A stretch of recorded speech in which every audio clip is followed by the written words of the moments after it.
오늘 본문을 기록한 바울이 살던 시대도 어떻게 보면 기독교인들에게는 테러의 시대였습니다. 예수님을 믿고 예수님을 증거한다는 사실 때문에 초대교회 교인들은 엄청난 박해를 받았습니다. 테러를 당하기도 했습니다. 바울도 돌에 맞고 태장에 맞고 무려 40대에 가까운 태장을 여러 번 맞았습니다. 거의 죽은 줄 알고 성 밖으로 내쳐진 상태도 있었습니다. 감옥에 투옥되기도 하고 얼마나 시련을 많이 겪었는지 모릅니다. 그런 시대를 살아가면서도, 암울했던 테러의 시대를 살아가면서도 1세기의 그리스도인들이 믿음으로 승리했던 비결, 그 중에 하나는 하나님께 대한 신뢰로 말미암은 감사가 아닌가 싶습니다. 오늘 본문에도 그런 감사가 나와 있습니다.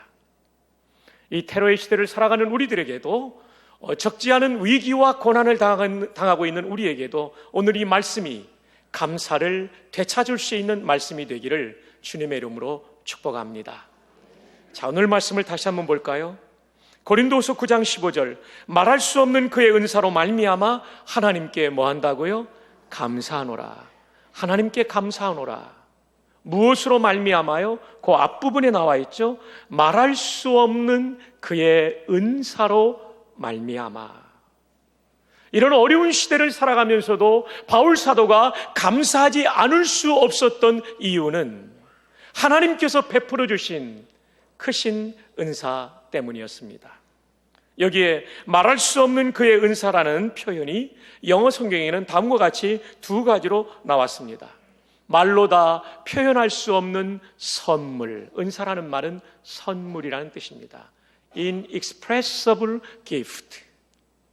또 말로 다 묘사할 수 없는 선물, Indescribable gift.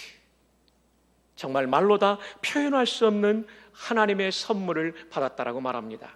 자, 그렇다면 이 선물은 도대체 무엇을 말하는 걸까요? 아이를 낳은 기쁨을 말하는 걸까요? 그 선물을 말할까요? 취직되는 선물, 진학하는 선물, 승진하는 선물, 건강의 선물, 이런 것들을 말할까요? 그 정도의 선물을 가지고 말할 수 없는 그의 선물이라고 말할 수 없겠죠. 아니면 오늘 본문의 문맥이 되는 고린도 교회가 예루살렘 교회의 기근에 처한 성도들 가운데 극심한 가난에 쪼들린 성도들을 위하여 구제 헌금을 하게 된 그 일을 가리키는 걸까요? 그 정도가 아니겠죠. 여기에 대하여 유명한 신약학자인 필립 휴즈라는 신약학자는 이 본문을 이렇게 해석해 주었습니다. 최고의 선물은 하나님께서 우리에게 주신 예수 그리스도이시다. 그 예수 그리스도로 말미암아 우리에게 주어진 선물이 최고의 선물이다. 휴즈는 이렇게 말합니다. 우리가 받을 수 있는 그 어떤 선물보다도 훨씬 더 초월적인 뛰어난 선물이 하나님이 주신 영생이라는 선물이다. 그렇습니다. 이 선물보다 큰 선물은 없습니다. 다른 모든 것들은 유통의 기간이 제한되어 있지만 영생이라는 선물은 영원할 뿐만 아니라 가장 깊은 차원의 우리의 삶을 풍요롭게 하는 종합적인 구원의 은혜를, 전인적인 구원의 은혜를 베풀어 주시기 때문입니다. 바울 사도가 이렇게 감사했던 것처럼 사도 요한도 하나님 앞에 이런 감사를 표현합니다. 요한일서 4장 9절에 하나님의 사랑이 우리에게 이렇게 나타난 바 되었으니 하나님이 자기의 독생자를 세상에 보내심은 그로 말미암아 우리를 살리려 하심이라. 우리에게 영생을 주어 영생을 누리며 사는 복을 주시기 위하여 독생자를 주셨다라고 말합니다. 요한일서 3장 1절에서는 감탄문으로 표현합니다. 보라, 아버지께서 어떠한 사랑을 우리에게 베푸사 하나님의 자녀라 일컬음을 받게 하셨는가. 우리가 그러하도다. 보라 하면서 감격에 겨워 하나님께서 우리에게 베풀어 주신 예수 그리스도로 말미암은 영생을 높이 감사하고 있습니다. 찬송가에도 보면 그 크신 하나님의 사랑 말로 다 형용 못하네. 저 높고 높은 별을 넘어 이 낮고 낮은 땅 위에 죄범한 영혼 구하려 그 아들 보내사 화목제물 삼으시고 죄 용서하셨네. 하늘을 두루마리 삼고 바다를 먹물 삼아도 한없는 하나님의 사랑 다 기록할 수 없겠네. 하나님의 크신 사랑 그 어찌 다 쓸까? 저 하늘 높이 쌓아도 채우지 못하리. 이 사랑을 우리가 받은 것이에요. 1704년 독일의 벤자민 슈몰커 목사님은 신방을 다녀온 다음에 충격적인 비극을 맞이하게 됩니다. 사택에 불이 붙어가지고 잠자던 자녀들이 숨진 거예요. 잿더미로 변한 사택을 헤치면서 두 아들을 찾아보니 까맣게 그을린 채로 숨져 있었습니다. 통곡하며 하나님 앞에 이렇게 울부짖습니다. 오 주님, 비록 제가 당한 슬픔이 크오나 주님도 세상에서 슬픔을 당하셨사오니 주님의 뜻이라면 저도 주님과 함께 울겠습니다. 여러분, 죽음은 인생이 당하는 가장 무서운 문제이며 가장 중요한 문제입니다. 이 죽음은 오직 예수 그리스도의 십자가만이 승리하신 줄로 믿습니다. 해결해 주는 줄로 믿습니다. 어제 강론을 준비하는데 석동호 장로님께서 좋은 자료를 강론의 자료로 쓰라고 보내주셨습니다. 그것은 스티브 잡스라는 인물에 대한 얘기였어요. 여러분, 스티브 잡스는 크리스찬은 아니었습니다. 그러나 그가 죽을 때 남긴 유명한 얘기가 있습니다. 잠시 스티브 잡스를 소개하면 그는 1955년생입니다. 1976년 21살 때 애플 컴퓨터사를 창업을 했습니다. 그래서 개인용 컴퓨터가 얼마나 많이 팔렸는지 모릅니다. 25세 때인 1980년에는 이 회사가 주식에 상장되면서 엄청난 돈을 벌어들이게 됩니다. 25살에 그는 이미 백만장자가 되었습니다. 대단한 인물이죠. 그러나 1985년 경영권 분쟁 때문에 애플사에서 나오게 되고 그는 넥스트 컴퓨터사를 만들게 됩니다. 그러나 애플이 어려워지면서 96년에 애플과 넥스트가 병합이 됩니다. 그리고 97년도에는 다시 CEO의 자리에 오르게 되었습니다. 그리고 그는 2001년 아이팟이라는 것을 만들어서 이 작은 기기에 수천 곡의 음악을 들을 수 있는 기기를 기가 막힌 발명을 했죠. 2007년도에는 그 당시에 사용하던 휴대전화와는 차원이 다른 스마트폰, 아이폰을 만들게 됩니다. 전화만 하는 것이 아니라 사진을 찍고 영상을 촬영하고 수많은 것을 사용할 수 있는 스마트폰을 만들게 되죠.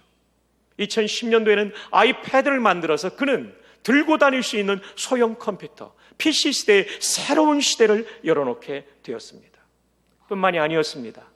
그가 애플에 나온 다음에 그는 디즈니사와 함께 제휴해서 사람이 그리는 만화영화, 애니메이션이 아니라 컴퓨터 그래픽으로 그리는 만화영화를 처음으로 세계 최초로 만들어서 그 유명한 토이스토리 같은 것들이 엄청난 호응을 받았다는 것을 기억할 것입니다.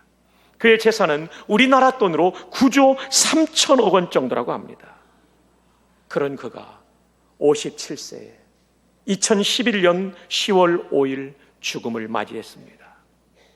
췌장암으로 죽게 되는데 그는 죽음을 앞두고 이런 얘기를 했다고 합니다. 스티브 잡스의 last words, 스티브 잡스의 마지막 말들입니다. 들려드리겠습니다. 나는 사업에서 성공의 정점, 피나클에 도달했다. 다른 사람들의 눈에 나의 인생은 성공의 전형이었다. 그러나 이를 제외하고 나의 기쁨은 아주 적었다. 인생의 끝에서 웰스는 단지 나의 삶에 익숙한 하나의 사실에 불과했다. 병상에 누워서 나의 전생애를 회상하는 이 순간에 부에 대한 대단한 자부심은 임박한 죽음 앞에서 창백해지고 have failed, 그리고 의미가 없어진다는 것을 깨달았다. become meaningless. 한 번 더요. 병상에 누워서 나의 전생애를 회상하는 이 순간에 부에 대한 대단한 자부심은 임박한 죽음 앞에서 창백해지고 의미가 없어진다는 것을 깨달았다. 어두움 속에서 나는 생명을 지탱하는 의료기의 녹색 불빛을 보고 윙윙거리는 기계음을 들으며 나를 잡아끄는 죽음의 신의 숨소리를 느낄 수 있다. 이제야 나는 알았다. 우리의 생을 유지하기에 충분한 뿔을 쌓았을 때 우리는 돈과 관련이 없는 다른 중요한 것들을 other matters, 이 matter라는 얘기는 문제라는 뜻도 있지만 중요한 것이라는 뜻도 있어요. You matter to God, 세들백교의 구호입니다. 이건 뭐냐면 당신은 하나님께 중요한 존재입니다. You matter to God. 여러분은 하나님께 중요한 존재입니다. 아멘. 그는 다시 말합니다. 이제야 나는 알았다. 우리의 생을 유지하기에 충분한 뿔을 쌓았을 때 우리는 돈과 관련이 없는 다른 중요한 것들을 추구해야만 한다는 사실을. 저는 이 문장에 좀 이의를 걸고 싶어요. 우리의 생을 유지하기에 충분한 뿔을 쌓았을 때부터 의미 있는 일을 하면 안 되고요. 그 전부터 의미 있는 일을 해야 돼요. 정말 중요한 건 뭐냐면 영생을 얻는 것인 줄로 믿습니다. 이 일에 관심을 가져야 되는 거예요. 죽음은 언제 다가올지 모릅니다. 프랑스 파리에서 독일과 프랑스의 축구 경기장에 그 경기를 보러 갔던 이 사람 중에 숨진 사람들이 내가 오늘 밤 죽으리라고 생각한 사람 단 한 명도 없습니다. 그 영원한 극장에서 미국의 밴드의 음악을 들었던 천여 명의 사람들 가운데 80명이 오늘 밤 내가 그 자리에서 죽을 것이라고 생각한 사람은 단 한 사람도 없습니다. 그들은 그저 인생을 인조이하러 간 것이죠. 근데 거기서 죽은 거예요. 127명이. 우리는 내일을 알 수 없는 인생을 살아갑니다. 그러므로 가장 중요한 준비는 지금 죽어도 천국 갈 수 있는 믿음을 가지는 것입니다. 하나님이 나에게 주신 영생을 소유하는 것입니다. 동의하시면 아멘. 스티브 잡스가 지금 크리스천은 아닌데 그 영생까지는 모르는데 돈 버는 게 다가 아니라는 것을 지금 얘기하고 있는 거예요. 돈이라고 하는 것이 임박한 죽음 앞에서는 창백해져요. 그리고 의미가 없어진다는 거예요. 그런 이런 얘기를 또 합니다. 잃어버린 물질적인 것들은 다시 찾을 수 있다. 그러나 우리가 결코 다시 찾을 수 없는 한 가지는 생명이다. There is one thing that can never be found when it is lost. It's life. 그건 생명입니다. 스티브 잡스가 생각한 생명은 육신의 생명이겠죠. 그러나 육신의 생명보다 더 소중한 영생을 성경은 말씀하고 있습니다. 사랑하는 여러분, 우리는 하나님 앞에 감사할 때 우리가 받은 가장 큰 선물인 영생에 대해서 감사하기보다는 좋은 직장 간 거 감사하고 좋은 대학 간 거 감사하고 건강 좀 회복된 거 감사할 때가 얼마나 많이 있습니까? 여러분 아십니까? 그 모든 것들은 죽음 앞에서 빛을 발해버립니다. 창백해지는 거예요. 페일드 되는 거예요. 의미 없어져 버리는 거예요. 하나님이 우리에게 받기를 원하는 감사는 그런 부차적인 감사 이전에 예수 그리스도의 십자가의 은혜로 말미암아 나를 구원해 주신 영생의 선물에 대하여 말할 수 없는 그의 선물에 대하여 감사하기를 원하신다는 사실을 믿으시기를 바랍니다. 여러분이 2015년 동안 경제적으로 힘들었을 수 있어요. 건강이 안 좋을 수 있어요. 자녀의 미래가 열리지 않을 수도 있어요. 그러나 우리 모두 예수님 믿었잖아요. 우리 모두 영생 소유했잖아요. 그러면 감사할 수 있기를 바랍니다. 이게 가장 큰 감사예요. 정말 아멘이 너무 작다고 생각 안 해요, 저는. 이게 가장 큰 감사예요. 그거밖에 아닙니까, 여러분? 이게 가장 큰 감사예요. 스티브 잡스 이야기라는 책이 있어요. 장로님의 글을 받고 제가 관련된 책 2권을 쭉 빨리 읽어봤어요. 짐 코리건이 쓴 책이에요. 여기에 짐 코리건은 스티브 잡스를 이렇게 말합니다. 그는 성공한 기업인을 넘어 우리 시대의 아이콘으로 불려온다. 아이콘이 뭐예요? 상징적 인물이라는 얘기죠. 그냥 성공한 기업인이 아니라 시대를 대표하는 상징적 인물이 되었다는 거예요. 그가 취한 명예가 얼마나 높습니까? 그러면서 이렇게 말해요. 커리건은 스티브 잡스는 차가운 전자기기에 따뜻한 인간의 영혼을 불어넣은 사람이라는 평가를 받고 있다. 대단한 평가 아닙니까? 근데 막상 스티브 잡스는 뭐라고 말합니까? 죽음의 임박에서 병상에 누워서 나의 전생애를 회상하는 이 순간에 부에 대한 대단한 자부심은 임박한 죽음 앞에서 창백해지고 have failed, 의미 없어진다, become meaningless, 이것을 깨달았다. 음악가 베토벤은 임종시에 이런 말을 했다고 그래요. 오랫동안 고통과 고난의 일생을 끝나게 해주신 하나님께 감사합니다. 여러분, 죽음을 감사할 수 있을까요? 어려운 일이죠. 이것은 구원에 대한 확신이 있기 때문에. 음악가로서 그는 뛰어난 정말 악성이었지만, 그러나 그는 개인적으로는 너무나 힘든 인생을 살아갔죠. 그러면서 천국 가는 것에 대한 감사를 하고 있는 거예요. 사랑하는 부전의 가족 여러분, 또 이 방송을 통하여 이 복음의 말씀을 듣고 있는 여러분, 여러분이 적어도 예수님을 나의 구주로 믿고 그 영생이 나의 것이 되었다면 이 세상의 무엇과도 견줄 수 없는 선물을 받았다는 것을 기억하며 감사할 수 있기를 바랍니다. 이것이 오늘 본문의 말씀의 뜻입니다. 말할 수 없는 그의 은사를 인하여 하나님께 감사하노라. 이 추수감사주일에 이것이 우리의 1번 감사가 되기를 주 예수님의 이름으로 축복합니다.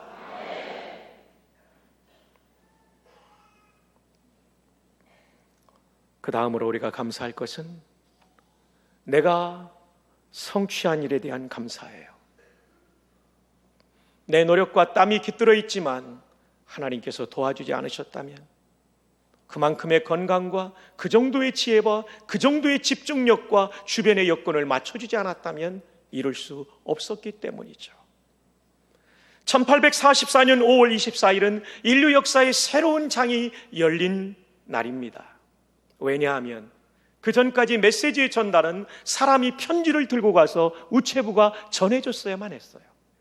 근데 이날 드디어 전보가 가능한 것입니다. 다시 말하면 사람이 수송수단을 타고 전했던 메시지가 전신을 통해서 전송되는 거죠. 운송되던, 영어로 말하면 트랜스포테이션을 통해서 메시지가 과거에는 전달됐다면 1844년 5월 24일부터는 메시지가 전기 신호를 타고 전송, 트랜스미션이 되는 역사적 날입니다. 누가 있죠? 여러분 잘 아시죠? 세뮤얼 모르스 부호를 만든, 우리말로는 모르스라고 발음하는 세뮤얼 모스가 11년간의 연구 끝에 너무나 그는 이 연구에 몰두하다가 병약한 아내가 숨지는 데 도와주지 못했어요. 그는 워싱턴 DC에서 볼티모어까지 64km에 도달하는 전송체계를 만들고 전신기를 만들어서 최초의 전보 텔레그램을 보냅니다. 여러분 아십니까? 최초의 전보의 내용은 성경 구절이었다는 사실을 민수기 23장 23절, 하나님께서 행하신 일이 어찌 그리 크냐. 내 노력이 아니라는 거예요. 아내를 잃어가면서 11년 동안 내 진액을 짜바친 그 정도가 아니라는 거예요. 하나님이 이루신 일이다. 하나님이 이루신 일이다. 그렇습니다. 세뮤얼 모르스만 아니라 우리가 오늘 이루고 있는 모든 성취에 하나님께서 도와주셨음을, 주관해 주셨음을 인정하며 하나님께 영광 돌릴 수 있는 우리 모두가 되기를 주님의 이름으로 축복합니다. 한 걸음 더 나아가 우리가 감사할 것은 인생의 사소한 일들도 감사해야 됩니다. 이것이 데살로니가전서 5장 18절의 범사에 감사하라는 말씀의 뜻입니다. 어떤 설교자는 이런 얘기를 했습니다. 당신이 많은 세금을 내야 한다면 감사하십시오. 당신에게 안정된 직장과 좋은 사업장이 있다는 증거이니까요. 당신의 몸무게가 늘어서 옷이 맞지 않는다면 감사하십시오. 당신은 먹을 것이 넉넉한 인생을 살고 있기 때문입니다. 예, 동의하는 분들이 계시네요. 세탁할 옷이 집안 한 구석에 많이 쌓여 있거든 감사하십시오. 당신에겐 적어도 갈아입을 옷이 많다는 증거니까요. 당신의 집에 대청소가 필요하고 유리창을 갈아야 된다면 감사하십시오. 당신의 몸을 쉴 수 있는 집을 가지고 있기 때문입니다. 멀리라도 주차할 공간을 찾았다면 감사하십시오. 당신에게 잠시라도 걸어갈 운동의 기회를 주셨기 때문입니다. 당신에게 불평할 대통령이 있다면 감사하십시오. 당신은 언론의 자유가 보장된 나라에 살고 있는 것입니다. 정말 이것도 감사하더라고요. 북한에서는 김정은 연설할 때 설렁설렁 박수 쳤다고 죽은 사람도 있잖아요. 김정은 연설할 때 졸다가 죽은 사람도 있잖아요. 그래서 참 우리나라 좋습니다. 지금 몇 분이 졸고 있는데 절대 죽이지 않을 테니까 걱정하지 마십시오. 대통령 욕을 해도 이 언론의 자유가 있는 나라에 살고 있어요. 찬양대의 음정이 엉망으로 들려오고 있다면 감사하십시오. 지휘자님 3부가 그랬다는 건 전혀 아닙니다. 1, 2, 3부 다 잘했어요. 찬양대의 음정이 엉망으로 들려오고 있다면 감사하십시오. 당신의 청각은 정상이기 때문입니다. 아침에 울리는 알람 소리가 고통스럽게 들려오거든 감사하십시오. 당신에게 일어나 일해야 할 하루가 기다리고 있기 때문입니다. 내일 아침에 일어날 때 굉장히 힘들겠죠? 그래도 일거리가 있다는 거, 그리고 새 생명을 하루도 주셨다는 거 감사해야 되죠. 하루해가 저물어 온몸이 나른하고 피곤하거든 감사하십시오. 당신은 오늘 하루를 열심히 살았기 때문입니다. 아멘. 우리의 사소한 일들 앞에서도 감사로 하나님께 영광 돌리기를 바랍니다. 염려스러운 일 앞에서도 감사해야 됩니다. 빌립보 4장 6절에 아무것도 염려하지 말고, 이 얘기는 뭐냐면 한 개도 염려하면 안 된다는 얘기예요. 왜요? 하나님이 책임져 주신다는 거예요. 다만 모든 일에 기도와 간구로 너희 구할 것을 어떻게 해요? 감사함으로. 입이 이렇게 나와가지고 기도하면 안 되고요, 집어넣고 감사함으로 기도해야 돼요. 왜냐하면 우리를 위해서 독생자까지 그 큰 선물로 indescribable gift를, 묘사할 수 없는, 형언할 수 없는 선물을 주신 분이기 때문에 그런 거예요. 여러분, 사람들이 나라마다 감사의 표현이 다 다르죠. 아프리카 마찌족은 감사를 표현할 때 뭐라고 그러냐면 내 머리가 흙 속에 있다, 이게 감사하다는 뜻이래요. 얼마나 감사한지 허리를 숙여가지고요, 너무 많이 숙여가지고 머리가 이 땅바닥에 닿아야 이게 감사하다는 뜻이래요. 내 머리가 흙 속에 있다, 이게 감사하다는 표현이에요. 우리도 좀 감사할 때 좀 그렇게 하면 좋을 것 같아요. 시편에도 엎드려 감사한다는 얘기가 나오잖아요. 반대로 감사하지 않는다는 얘기는 주둥아리를 씻는다, 이런 뜻이 있대요. 병아리에 모이를 주는 일에서 이게 나왔다네요. 모이를 주면 우리는 손이 있으니까 이렇게 잘 먹고 묻히지 않지만 이 병아리들은 이 주둥이로 먹기 때문에 이게 묻는데요. 근데 어떤 병아리는요, 이렇게 턴대요. 나 아직 안 먹었다고 또 달라고. 우리도 그러잖아요. 하나님이 주신, 아직 하나님 이거 안 돼요, 더 주세요. 이미 먹은 것으로 감사하면 안 되냐는 거죠. 자, 옆 사람한테 물어봅시다. 그대는 어디에 속합니까?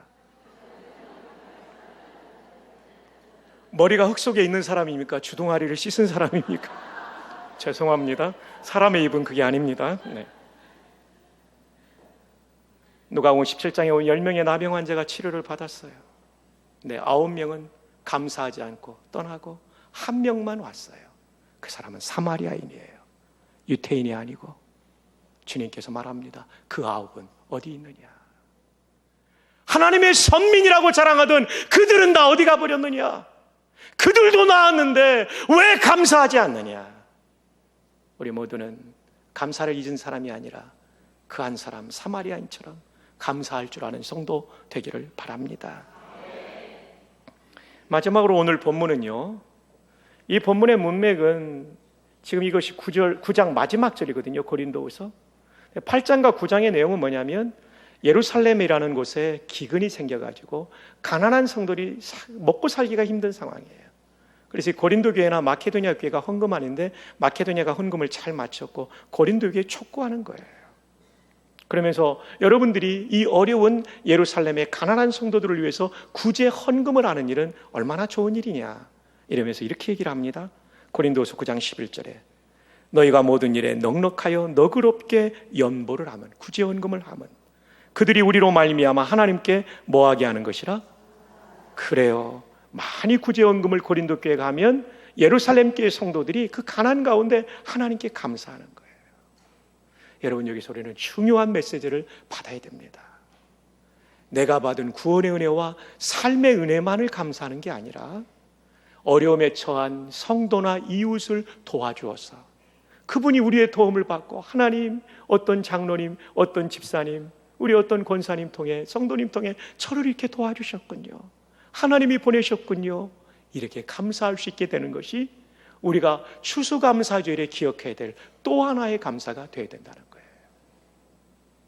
고 허석근 장로님은 명절 때마다 1년에 400포대의 쌀을 나누었어요. 이 자리에도 그 쌀을 받아서 드신 분들이 계시죠.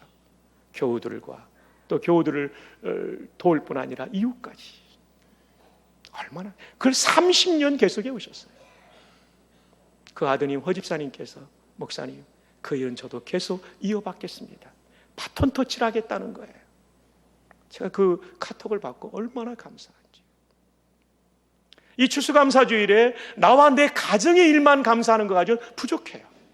고린도후서 9장의 문맥을 보면 바울이 지금 하나님의 이 형언할 수 없는 구원의 은혜에 대해서도 감사하지만 고린도 교회가 예루살렘 교회 그 빈궁한 사람들을 도와서 그들의 입에서 나오는 감사를 보기를 원한다라고 되어 있어요.